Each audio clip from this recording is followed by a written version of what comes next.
A Boyle Heights man arrested after he was discovered trying to start Najee Harris against Buffalo. And I'm Jimothy Coe. This road is one of the deadliest in all of Westchester. Coming up, we're going to tell you whether or not you should start Rashad Penny. Good evening, everyone. I'm local news anchor James Powers. Our top story tonight, Rashad Penny. Is he back? Or is he a fantasy fraud? We go live on the scene with our reporter, Jimothy Coe. Jimothy, what are the locals saying? Yeah, James, that's right. As you can see, a massive protest has broken out behind me. Let's go ahead and talk to man on the street. Sir, can you tell us what you're protesting? Rashad Penny had dang near 29 points last week, and it's completely unfair that he has to play New Orleans this week. He should be able to play the Lions every week. Woo! Rashad, yeah! Clearly an emotional scene out here as fantasy managers across the nation are being forced to bench Rashad Penny. The Saints, of course, have given up the fourth fewest fantasy points to running backs this year. Okay, well, it's time now for our fantasy forecast, and for that, we bring in Jamison McStormy. Yeah, that's right, James. The Fantasy Doppler 10,000 showing a big-time system coming into the Washington, D.C. area. As you can see, high pressure, low pressure, medium pressure, and as a result, fantasy points expected to rain down in Tennessee. Okay, and as you can see here, the Titans, they've allowed the most yards to outside wide receivers. Now, Jahan Dotson, he is banged up. So what does that mean? Terry McLaurin, early sunny skies, but as the afternoon wears on, expect a torrential downpour of fantasy points.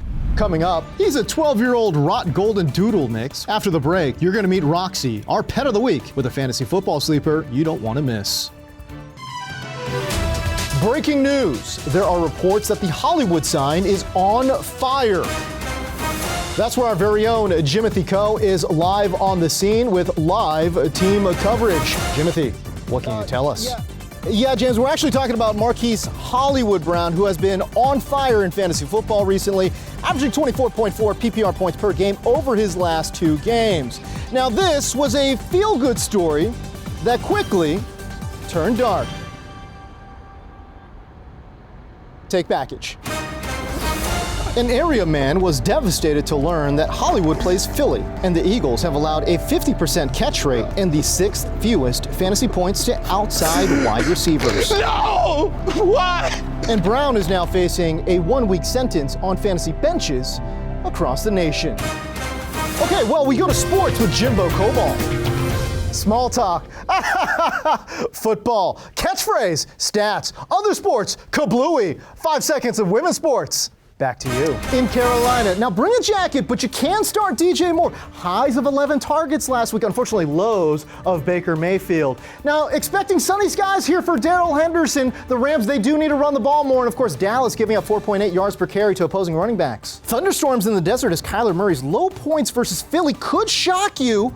Eagles allow the 3rd fewest fantasy points to quarterbacks. Hey, in Cincinnati, high wind warnings there as Jamar Chase is expected to blow by that Baltimore secondary. A DFS stack advisory still in effect there. And finally, we're forecasting a flash flood of Juju points in Kansas City. Las Vegas has given up the 2nd most yards and the 2nd most fantasy points.